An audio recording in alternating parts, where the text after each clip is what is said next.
Kia ora, everybody. I hope you can all see me. I have a lovely picture of Colombo Street behind me today. I would like to welcome you today to International Women's Day.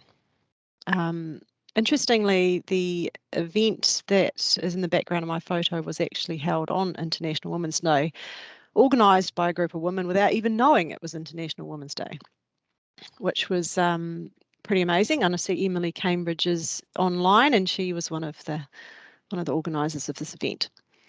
But I really want to thank you all for joining us today for our virtual workshop. My name is Jeanette Ward, and for those of you that don't know me, I'm a technical director here at Abley.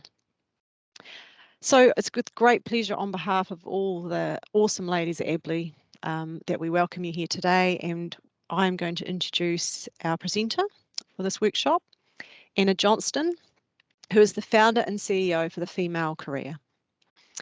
As a leadership coach for women, Anna develops and inspires women to become more confident, resilient, and impactful in their work.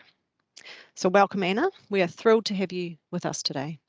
We look forward to hearing about what gives people gravitas and getting some tools and techniques to use in our lives, not just our work lives, but our other lives, being on committees and all sorts of things that we get involved with. So I'm going to hand over to Anna now. Super. Thank you, Jeanette, and thank you for the very warm welcome. Kia ora koutou, and a very happy International Women's Day to you all. So I'll just bring up my slides here, and then we can get started. Okay. So today we're going to be working on how you can develop your impact and gravitas. And we're going to work through a number of different tools. They're designed to be practical. We've also given you a wide range so that after this, you can choose which ones you might like to try and apply, as Jeanette said, not only at work, but also in your broader life as well. The chat will be on throughout, so please do contribute to that as we go. And also, if you do have any questions along the way, then please do just ask those and we'll try and keep an eye on them. What I would say as well is that gravitas is something that sometimes people think is something you're born with, whereas I'm very much of the view that anyone can develop and be more impactful and have more gravitas in their lives. So in terms of what we're going to cover off today, we're going to look at the building blocks of gravitas and impact, and then we're going to learn a toolkit of approaches to help you develop your own impact.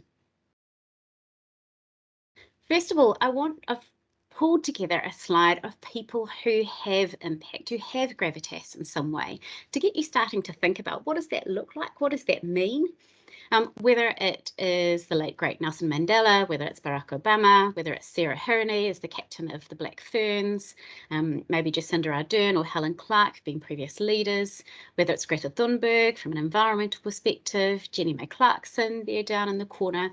Just have a wee think now about actually what is it about their the way they hold themselves, about the way that they speak, about the words that they use that gives them gravitas and impact. Think about what do you notice? Maybe it's their body language, maybe it's the pace that they use, maybe it's the way that they contribute with their voice. And just think now, how would you describe them in terms of their impact and their gravitas? What words would you use? I think it's, when you start thinking about it this way, you often think, yes, actually, I do know what gravitas looks like. I know what it feels like, but how do I get a little bit more of that myself? And as I said, we're going to break that down for you today. Just for a bit of clarity, what do we mean when we're talking about gravitas? The definition is around kind of seriousness, importance of manner, weight, or being like a leader. Now that sounds possibly a little bit boring. There is more to it than that, which we'll talk about. And impact is about how the influence that something has, the way it lands. And I think this is particularly important because impact is about landing your messages, the things that you want to say really well. Now, some of you, I know I certainly had feedback in my early career, if you just need to command the room a little bit more, you need to have a bit more authority, a bit more influence. So those are some of the words that may also feel similar to impact and gravitas if you've had feedback around these areas before. And as Jeanette, mentioned, Gravitas is not just something that's just for work. It can be a broad range of situations. And even at work, sometimes we think about those presentations, those large moments when we really gee ourselves up and we present, as those are the times when we need gravitas and impact. Whereas actually it's just as important to be thinking about your impact in a one-to-one meeting with your line manager, with a colleague, with a small group. If it's on a video conference, like so many of us are on at the moment, absolutely gravitas and impact. It's still important to think about that in those situations. Anytime maybe you've got an interview, a pitch, a proposal, a negotiation, there's so many moments on a daily basis in which impact and having gravitas can be really important. So as I said, today we're going to look at a toolkit. Some of you will already have some of these tools. Hopefully you might learn a few new ones. Some of you, a lot of these tools might be new. This is not about after this session simply going and trying to apply them all at once. Instead, it's about choosing one or two that you can take away and start to use in your daily life afterwards. So we're going to look at 5 key areas today in terms of gravitas and impact. I'm going to try and make it, as I said, as interactive as possible as we go. I'm going to get you to contribute to the chat with some of your thoughts and feedback as we go through. The first area that we're going to look at today is around using your body. And this might sound a little bit strange when we're talking about something like impact, because a lot of people think, well, don't I need to, is this about faking it until you make it? Don't I need to kind of believe what I'm saying before I actually change what it is about my body? As humans, we're interesting in that actually, if you change up your body, it will also change the way that you feel. It will change the thoughts that are going through your head. So there are some really nice, simple little tricks that can help for you to have more gravitas and impact. Now, the first one is around our feet.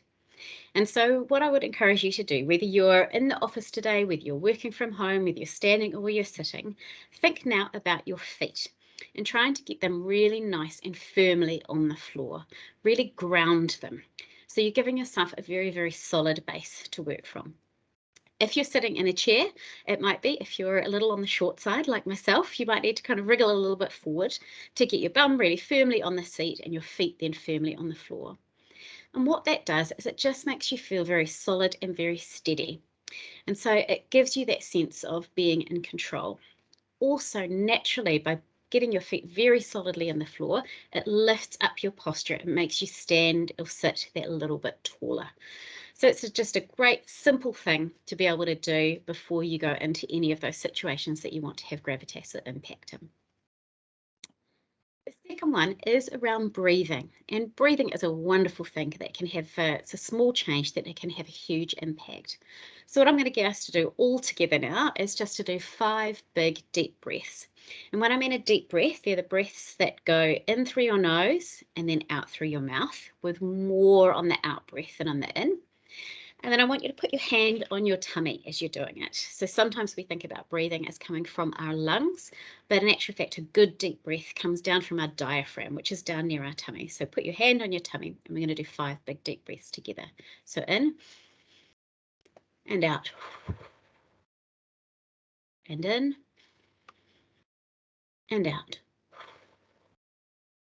and in and out, and in and out,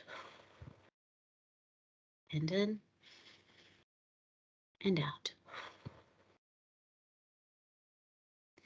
Now what that does, first of all, it will calm you down. It will reduce your heart rate. It will help get more oxygen into your brains, will help you think more clearly. But it will also have a direct impact on your voice as well, which is one of the key things that we use in terms of delivering, communicating with gravitas and impact. When you breathe deeply out to your diaphragm, that it means that when you then speak, you're coming from a place of lots of power and lots of good, strong breath in behind it. So rather than sometimes what happens is in those situations, we can get a bit squeaky or scratchy because we breathe, our shoulders are up and we're breathing from up here. Instead, if you take a good 5 deep breaths before you go into those situations, it will help you deliver powerfully and clearly. Now, the last way that our body can help us that I'm going to share with you today is about taking up a bit more space.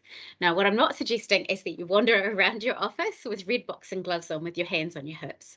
But if you try that today, if you put yourself into this position with your hands on your hips, what you'll notice for yourself is it will bring your shoulders back and it will put your head up, which again gives space into your breath, into the voice that's going to come out.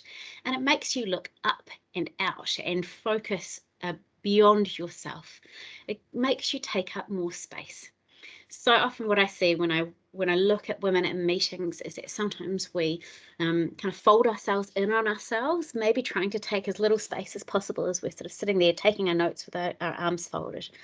Instead, in those situations, just to get the shoulders back, head up, try and take up a little bit more space, and that will do wonders for how you feel and also how you come across. So there's 3 key areas in terms of how your body can help you, which is get your feet on the ground, feel really grounded.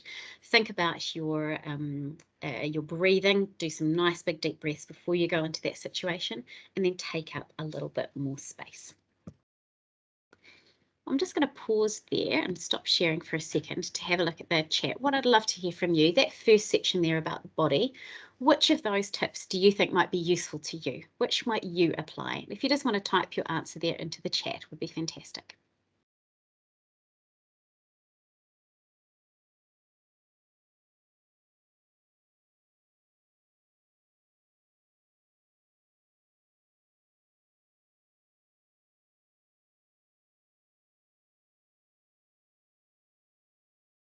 Take up more space. Nikki, yep, super. Charlotte, take up more space with shoulders back. Yeah, Claire, feet on the ground, even though I'm short, as am I. I have a pillow on my, I have a cushion on my chair. Firmly planting the feet on the ground. Yeah.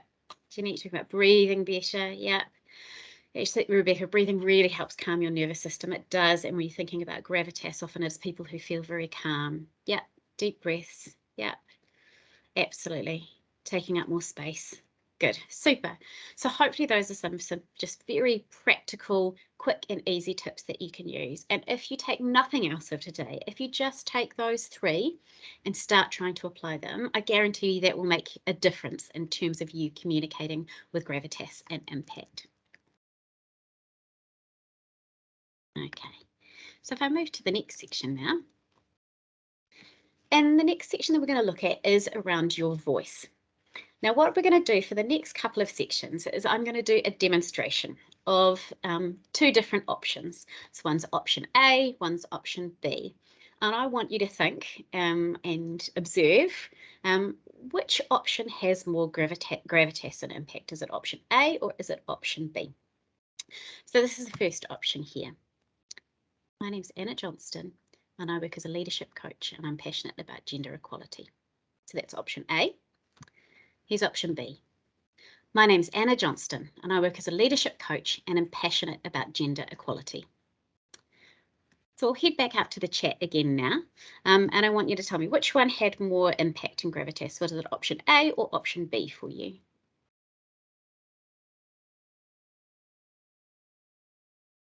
That's lucky. That was good. The demonstration worked and you're all saying the second one, option B. And the key difference between the 2, I'm sure a lot of you noticed, was around the volume and the projection of my voice. And sometimes I certainly notice it in women that we maybe speak a little bit quietly, maybe don't want to kind of take up too much space or airtime or volume in the room. Particularly in those settings which are maybe the one-on-one or even small group settings. Whereas often you go into a presentation and you're like, I've got to project. So you're able to turn it on then. What I'd encourage you to do is if you know for yourself that maybe you're naturally a little bit on the quieter side, is that to try to look how you can project your voice in those scenarios, because that will help you to have gravitas and impact. And it's not about going from like a 2 out of 10 to a 10 out of 10 or feeling like you're shouting, not at all. It's about just dialing it up a notch to help you have more impact. And this is where friends and colleagues within your workplace can help you. They can give you a bit of feedback. Ask them, how do I come across in terms of volume, and get some feedback and see if you can dial it up a notch. Now, the next one, I'm going to again do a demonstration of A and of B. So this is demonstration A. So I have an MSc in applied psychology originally. When I started my career, I first worked for Shell in the oil and gas industry. I then went on to do an MBA over in Switzerland, focusing on leadership development. Following that, I worked for Mars, the chocolate company, in sales and marketing director roles. That's option A. And this is option B. I originally studied for a master's in applied psychology.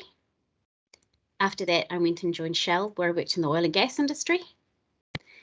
I then went and did my MBA over in Switzerland. And then after that, I joined Mars, where I worked in sales and marketing director roles. That's option A, option B. Again, we'll come back to the chat now. See which one you thought there. Was it option A or option B had more impact?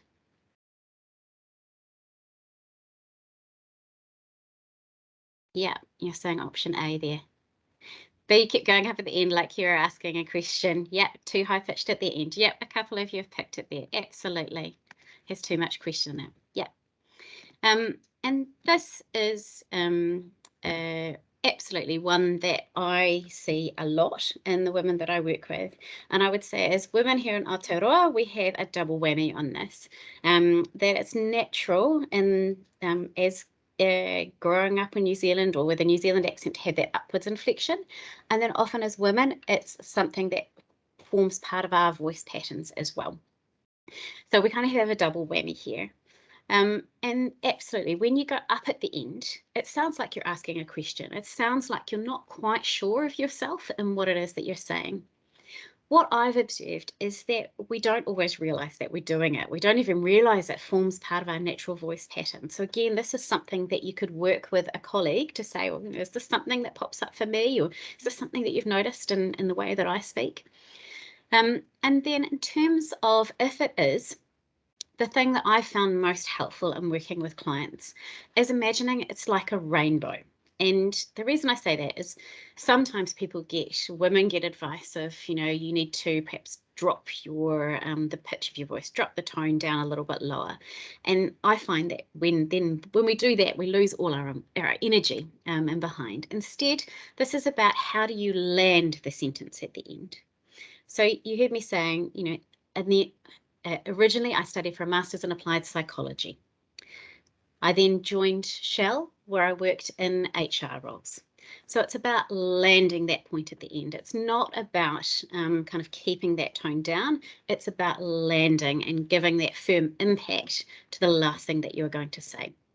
So hopefully that can be helpful for you in terms of thinking about your voice and how you might use it in the future. I'll just pop off there back to the chat there. I'd be interested to hear of those couple of things around the projection, around the volume, around the landing the point, the rainbow. Which ones of those would be most helpful to you, do you think, going forward? And again, to pop that in the chat.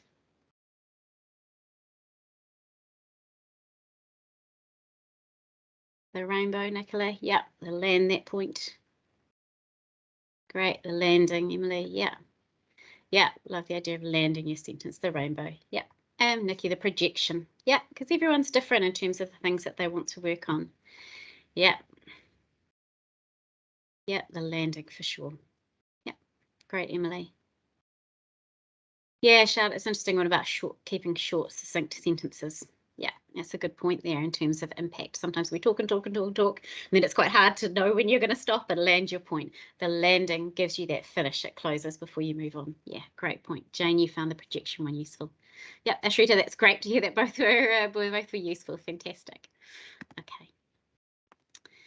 So the next area that we're going to look at today is around pace and pausing.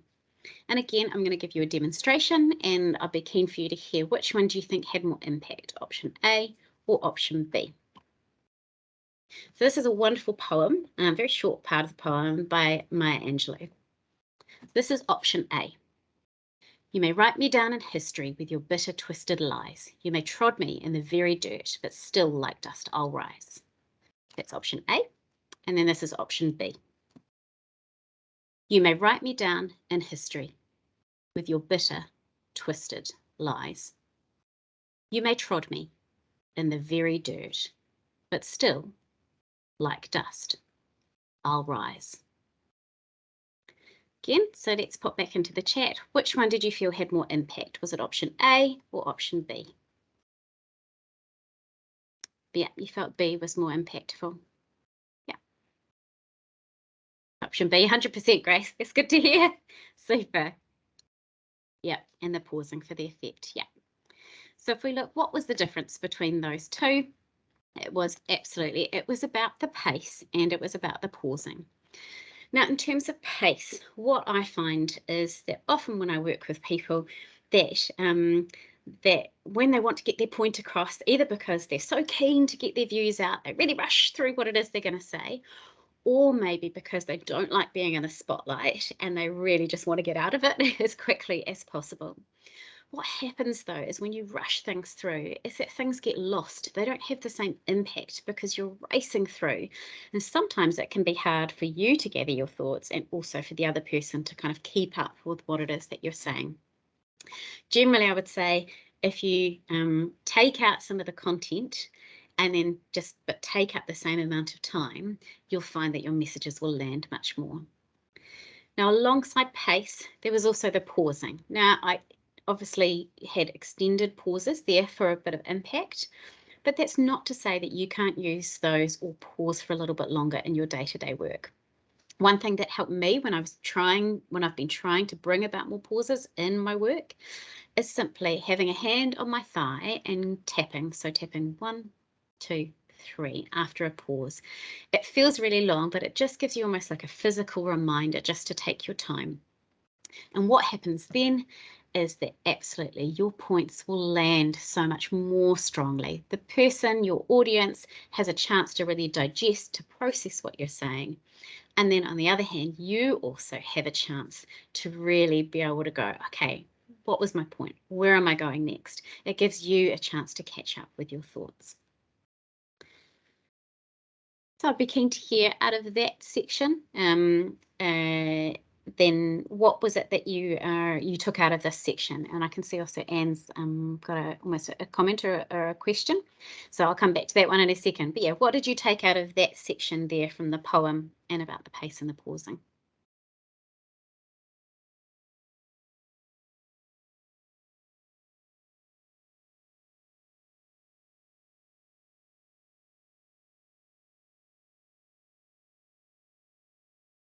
Yeah, Nikki, recognising actually that pace might be one of the things that you need to work on. And as I said, there won't be, not all of these will apply to everyone, but absolutely figuring out which one is important for you makes a difference.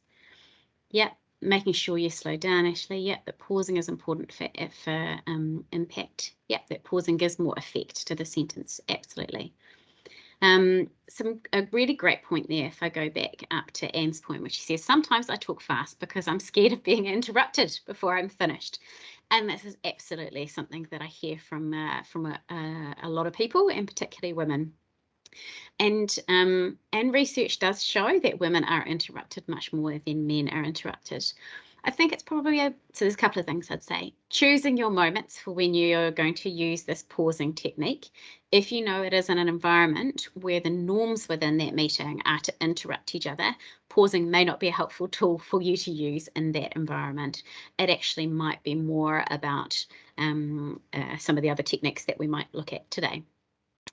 At the same time, though, I've found that when people rush, people feel rushed with them and they feel rushed to jump in sometimes.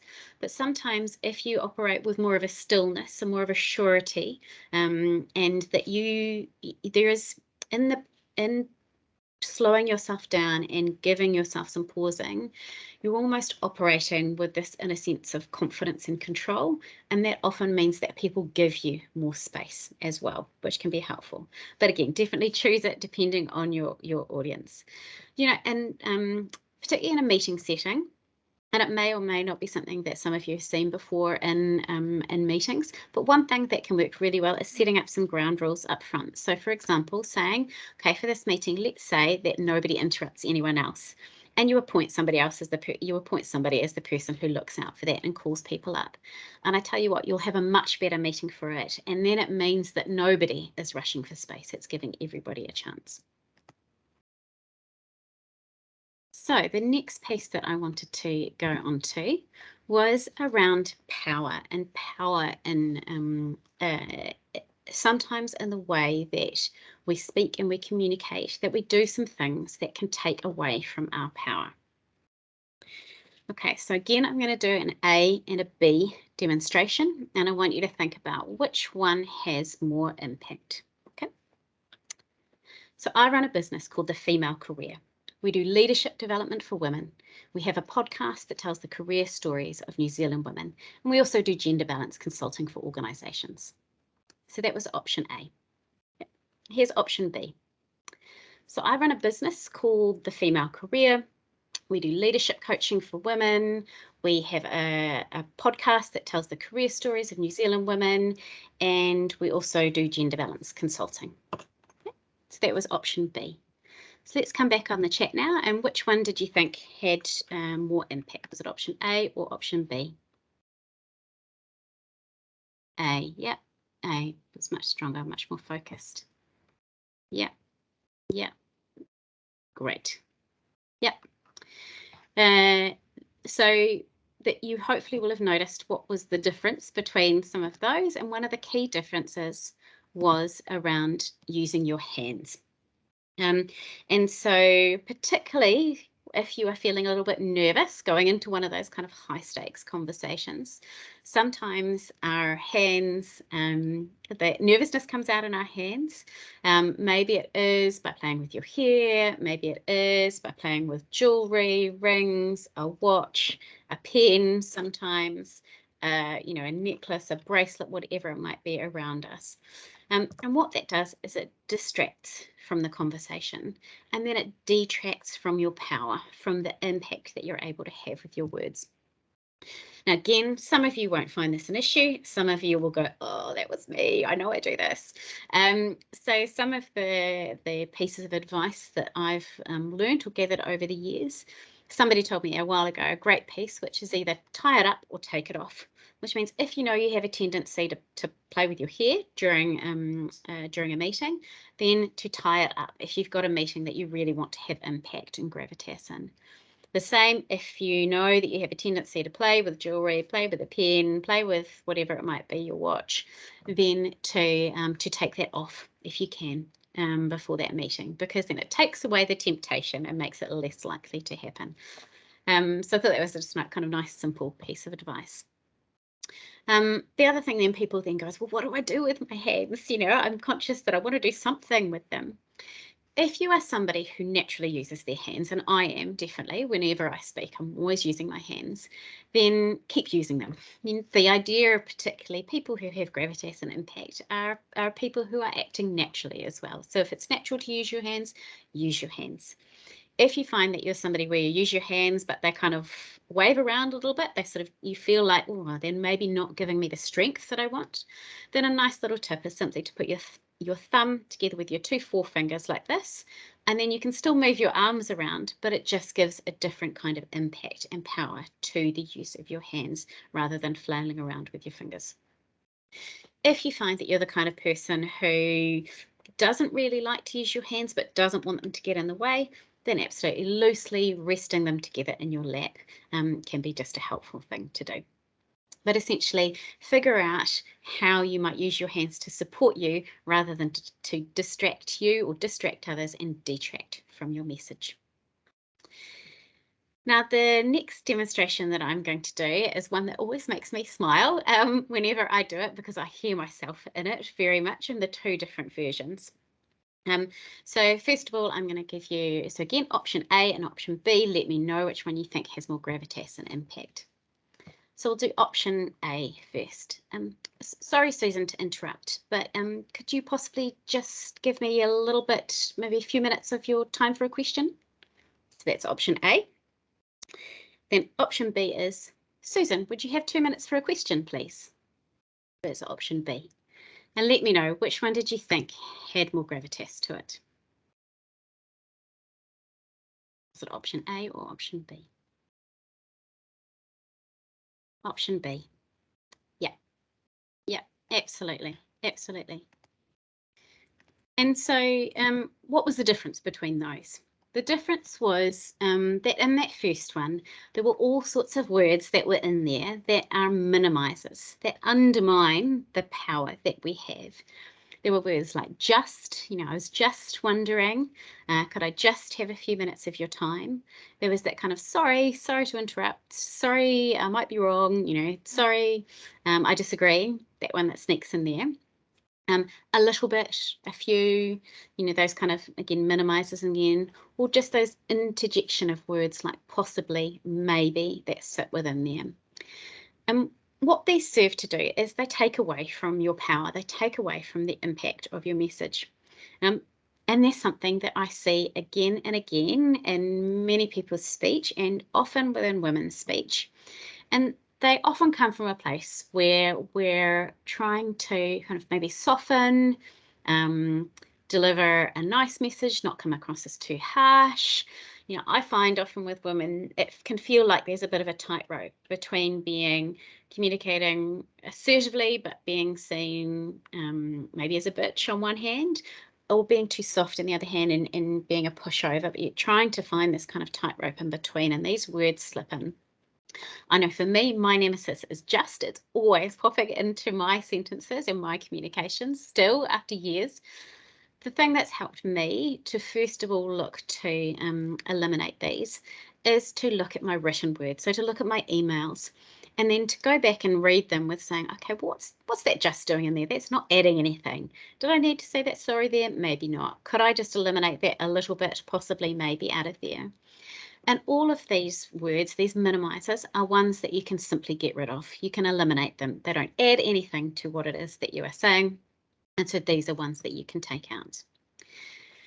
I'm just going to add, so there you see that they're just snuck in there. Okay, I can't help it. It's in my DNA. I keep trying to work on it.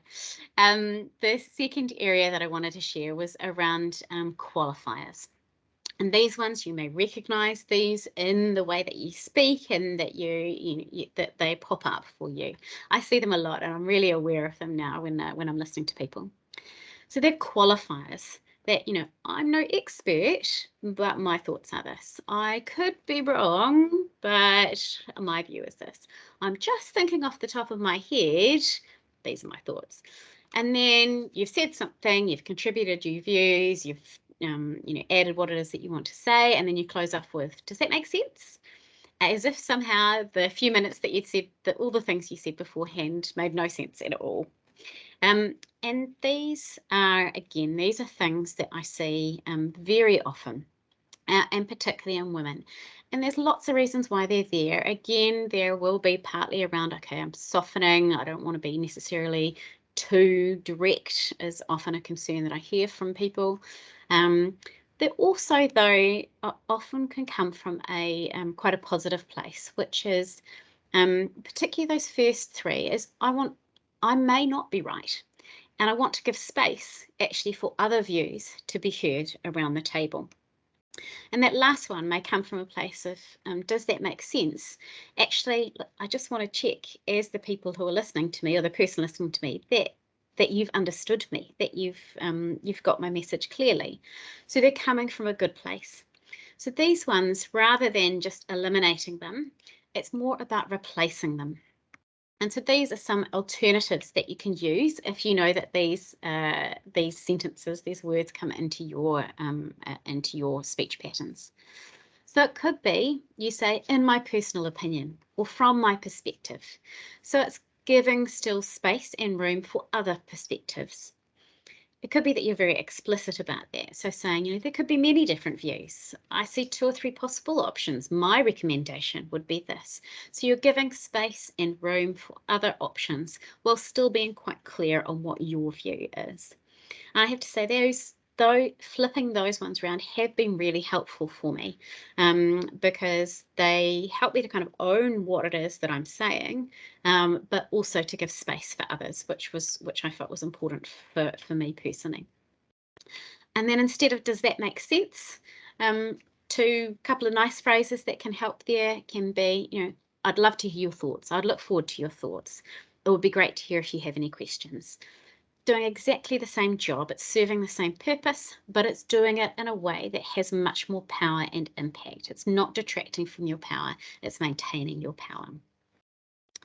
So in terms of those power pieces, we've looked at 3 areas. We've looked at your hands, we've looked at those minimizers, and we've looked also at those qualifiers as well.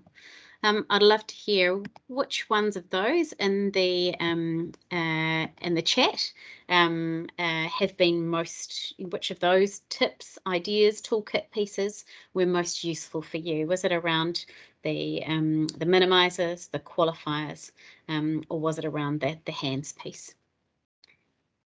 Yeah, Emily, you said I definitely need to work on the minimizers. Yeah, there's somebody there and Abley saying the qualifiers. All of the above. I like it. Adapting those qualifiers to sound less apologetic. Absolutely. To minimize yourself less. Yep.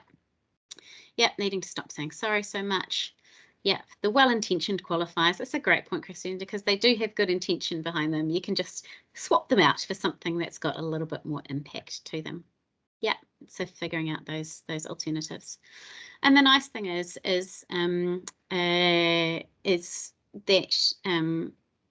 that if you're trying to work on something and one of your colleagues is too, you can help each other.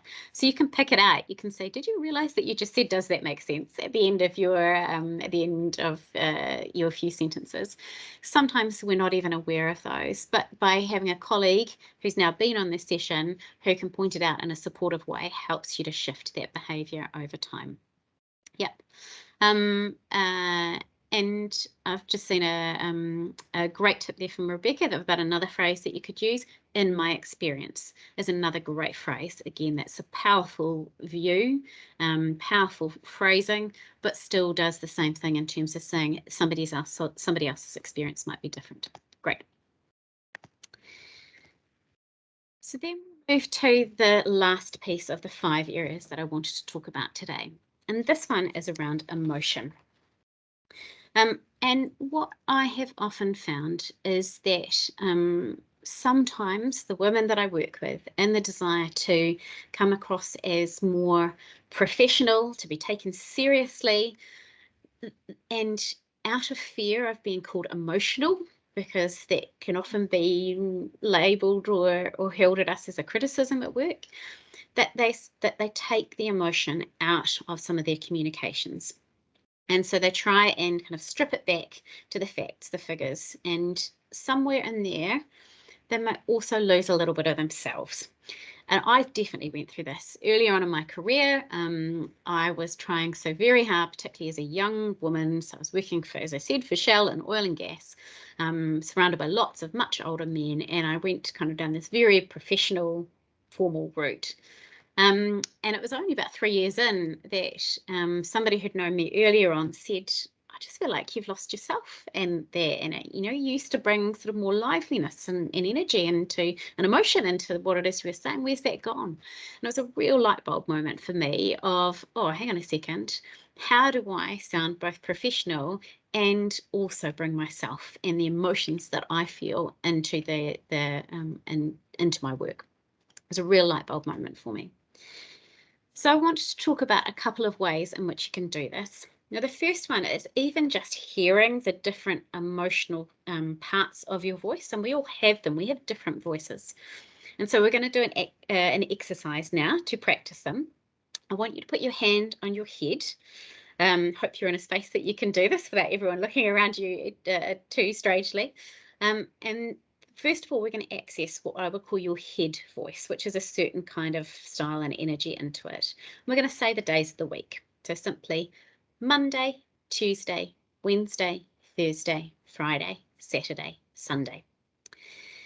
Now, what this does, if you're listening to your voice there, it creates a curiosity, a thoughtfulness in your voice when you're thinking about your head voice. And so that's a certain kind of emotional energy that you are bringing into your voice if you're wanting to create a sense of curiosity, insight, thoughtfulness in the things that you're saying or the questions that you're asking. The next one is thinking about your heart voice. So if you put your hand on your heart there, and again, we're going to say the days of the week. So Monday, Tuesday, Wednesday, Thursday, Friday, Saturday, Sunday. Now, what that does is it gives a greater sense of warmth into your voice, of connection, of empathy sometimes. It gives heart into your voice. So if you are needing to communicate a message where it needs connection, belonging, empathy, warmth into it, then accessing that type of voice, which we all have, can be helpful for you. The last voice that I wanted to look at is your gut voice. So if you want to put your hand on your stomach, and then as you do this, again, if you're in a place where it doesn't look too strange, to stamp your foot at the same time, and then you'll get a real sense of your gut voice. So we're going to say the days of the week again. So Monday, Tuesday, Wednesday, Thursday, Friday, Saturday, Sunday. And that gives you the firm voice, the assertive voice, the strong voice when you want to make a point really clearly. That's your gut voice, and that's the one you want to access there. So even recognizing that we have different sets of emotion and energy in our voices that we can access can be a really helpful thing to recognize. Now, the last little demonstration that I'm going to do is I will do, and then I'll talk about what it is that hopefully it shows as part of it. So again, I'm going to do option A and then option B. So this is option A. Gender equality is better for business. It helps us build better relationships with our clients, our stakeholders, our customers, helps to attract and retain talent, leads to greater innovation, and will also generate higher profits. So that's option A. And then this is option B. So I passionately believe in gender equality and that it is good for business. Research shows that absolutely it can help to build better relationships with your clients, your customers, the people that you do business with. It can also help you to attract and retain some fantastic talent that's out in the marketplace. It can help you to innovate, come up with better ideas, and all of that can come together to generate better profits. So that's option A and option B. I'm interested to see, again, in the chat, which one did you think had better impact? Option A or option B? B. Yeah. Yeah, really interesting. Good. That was a bit of an experiment for me. I wanted to see how it landed. Absolutely. Anne, you've got a great point there. B was more convincing. It had more personality and more passion in there, whereas A sounded like an essay. So true. I think it's a great point. And that was absolutely the point that I was trying to make in there. And that if you to bring a bit more of yourself, your energy, your passion into your work. Sometimes we get caught up too much in being too professional, too formal. Well, really, if you dig deep down and go, what is it within this piece that I'm really passionate about, that I'm excited about, that I feel really strongly about, that I believe in, trying to tap into that will help you tap into the emotion and the energy and the purpose and behind what it is that you're saying. And absolutely, that will have more impact on your audience because they will feel that emotion, they will feel that energy, they will feed off it, and that will help your points to land as part of it. So definitely to keep bringing yourself, your emotions, your energy into your work and the things that you do. So again, it would be great to hear from an emotion perspective. Which of those were helpful for you? Was it around the kind of the head, heart, gut voice? Was it more about bringing the passion and the personality into what it is that you were saying?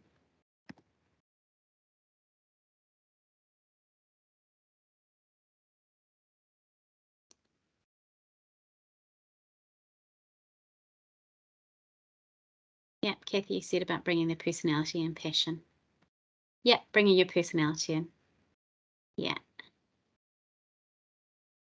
Yeah, super, Angela. Yeah.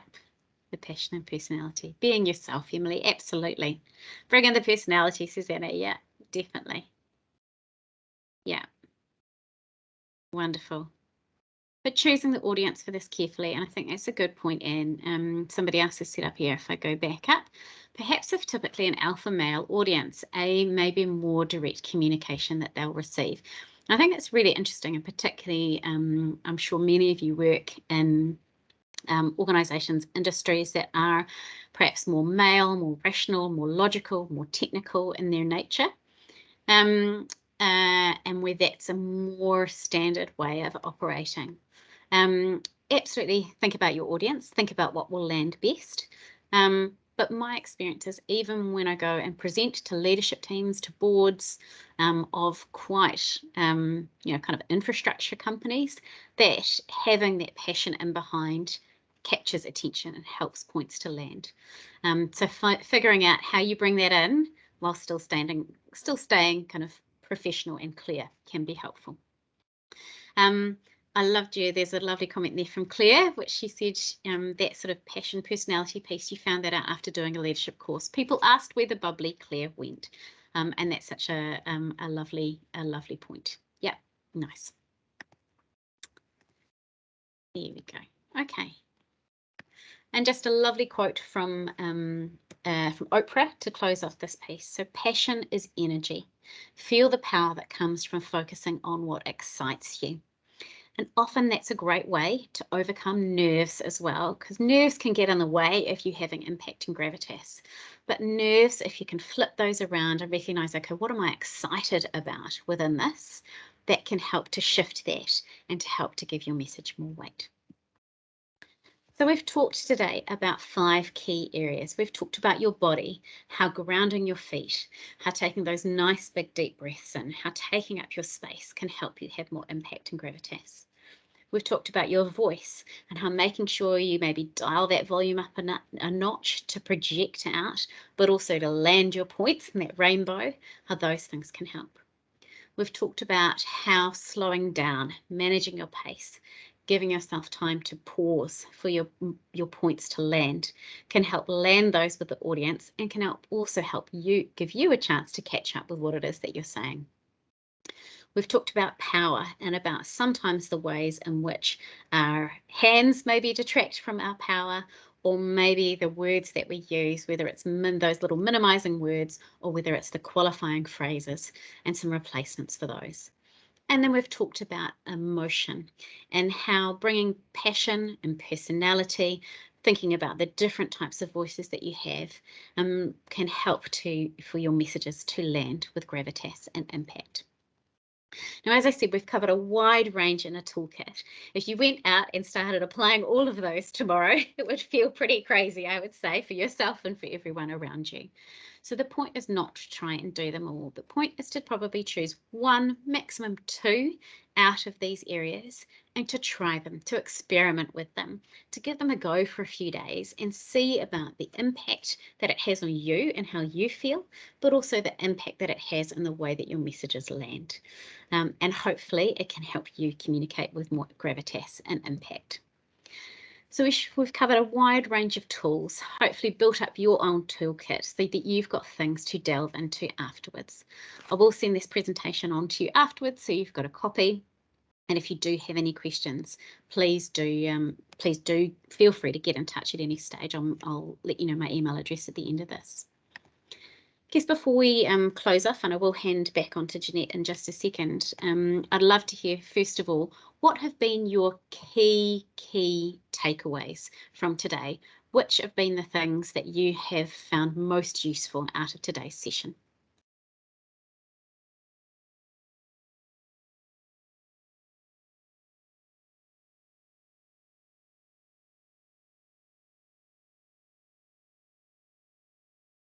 Yeah, the empowerment. That's great, Claire. Yeah, love it. The replacing the qualifiers, Rebecca, and also the pace. Yeah, and yeah. Slow down and land the point. Yeah. Rosie, the minimizes the qualifiers. You'd heard it before, but need the reminder. I know what you mean, that it's always good to have that reminder. Emily, having confidence in who you are. It's fantastic. Ashley, you talked about breathing and pace. Yep. Dawn, know that there's always more to try. Absolutely. We can always try and be better every day.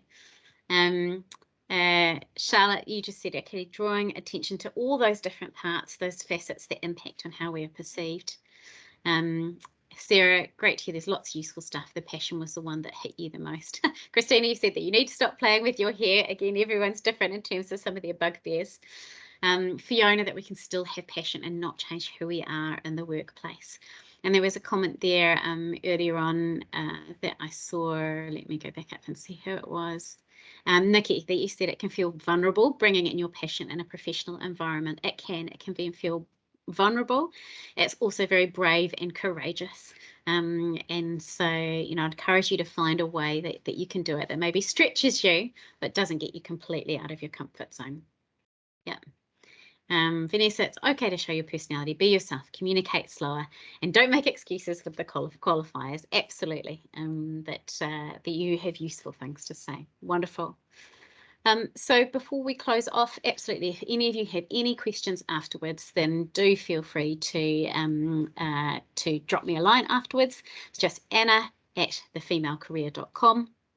If any of you might be interested in the future in some leadership or career coaching, I'm based in Christchurch. My colleague Nicola is down in Dunedin. We also coach up in Wellington and Auckland, and virtually, of course, in this wonderful virtual world. So again, feel free to drop us a line, hello@thefemalecareer.com. I mentioned there that we have a podcast, which we've now got a collection of over 90 stories of New Zealand women from all sorts of walks of life. And we've just released a special episode today, actually, in line with International Women's Day, which tells the stories. It has a few wee snippets from women who talk about the biases, the challenges they've faced, and how they've overcome them. Thank you for the person there who said the podcast is good. Good. I'm glad you've listened. That's super. I'm going to, the podcast name, it's called The Female Career. It's on either our website, which is thefemalecareer.com. It's also on Apple Podcasts, Spotify, and anywhere where you like to listen. Yep. Lovely. I will stop now and I will hand back now to Jeanette to close off. But thank you very much for everyone and your contribution.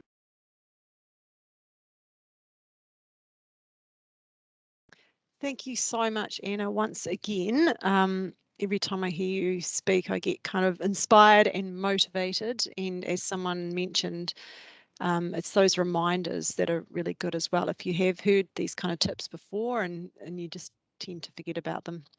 The virtual world that we are in is quite interesting when you think about how many online meetings we have and how we can get into bad habits as well online, and making sure we don't, I guess, I found myself fiddling with my hair, and that's why it's now in a pigtail on the screen. So yeah, just looking at what we're doing.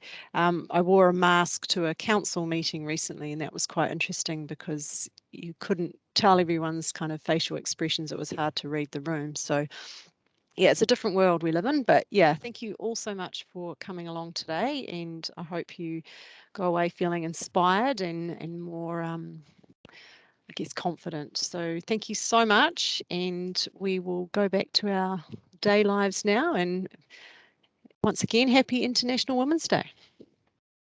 Thanks, ladies.